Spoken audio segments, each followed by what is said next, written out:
Hi everyone, I'm Adam, And I'm Gary with Brightengale. and today we're talking about compact analog mixers.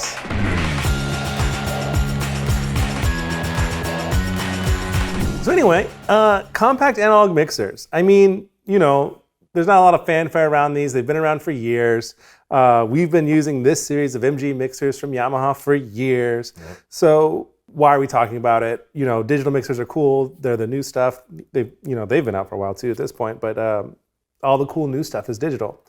And I think one thing I like to use these for is a lot of like weird little troubleshooting issues, or we just need to quickly solve a problem. Sometimes it's just easier to have something really small and compact. Plug it in, do what you need to do. Simple, mic pre, simple EQs, simple, mixing functions. And in a lot of situations, that'll get you there. I got two mics. I need to go into some powered speakers. All right, cool. There you go. Done. Two turntables and microphone. Absolutely. Done. Yeah. Event outside, microphone, powered speaker. There you go. Done. Yeah. Easy. And there's lots of like conference applications where there's just a panel. Plug in a few microphones, mix it together, coming out some speakers, and you're done. They're super duper reliable. You don't update their firmware. I mean, they kind of are what they are, and they do what they do.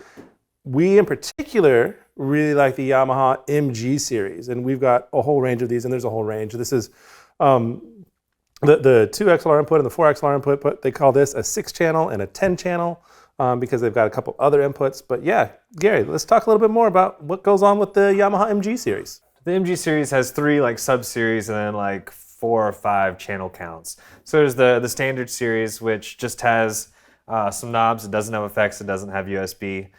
There is so it's just the MG06 is what this one is. Then there's a series that has just effects along with the standard mixer, and then there's a series that has a USB, which gives you 2 in and 2 out, plus effects, plus the mixer. That's what that one is. That's what that one is, yeah. So that was the MG10X for effects and U for USB. So we've got the most stripped out version here that's just old school analog mixer, and then we've got the hot rodded one here that's got the effects and the USB port. Yeah, and they come in 6, 10, 12, 16, and 20 channel counts. So there's a few different sizes that you can get. But yeah, that's what we got there. I would say for us, we don't have any of the 20 channel ones. I feel like once you get up to that channel count, you're doing something different. Yeah, we're probably in a digital mixer. We're probably doing something else. For us, in this form factor, this is as big as we go. That's just us internally as a company. But yeah, there's use cases for those larger ones depending on what you're doing.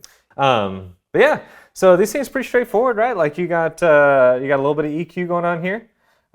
This guy has, I think, is that one aux send you have available to you? You got your left-right pan. This is your fader, as it were, except for it's in the form of a knob. You've also got these little one knob compressors.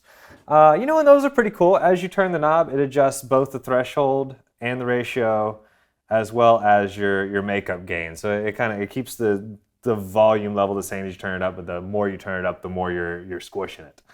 And I've had great luck with those little one knob compressors. If I've got a presenter who's pretty dynamic and they're talking real quiet, then talking real loud, that little compressor can really help tame things down and make it so you don't have to ride so quickly on the little knob.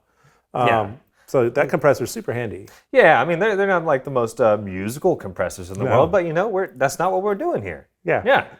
I wouldn't look to that compressor for my premium recording studio. Yeah, but it does in fact compress, and it will tame some dynamics for you. Yeah. Let's see what else. So yeah, we'll just talk about the 6-channel version. So we got our 4 XLR ends on this, and they're actually XLR and TRS, so they're combo. Then there is actually a effects on-off foot switch, which I've never used in my life, and I had totally forgotten about that hole until I just looked at it, to be honest with you. So you actually use a foot switch to turn off your effects and on. Kind of cool. Got a couple stereo line inputs here. There's some RCA ends.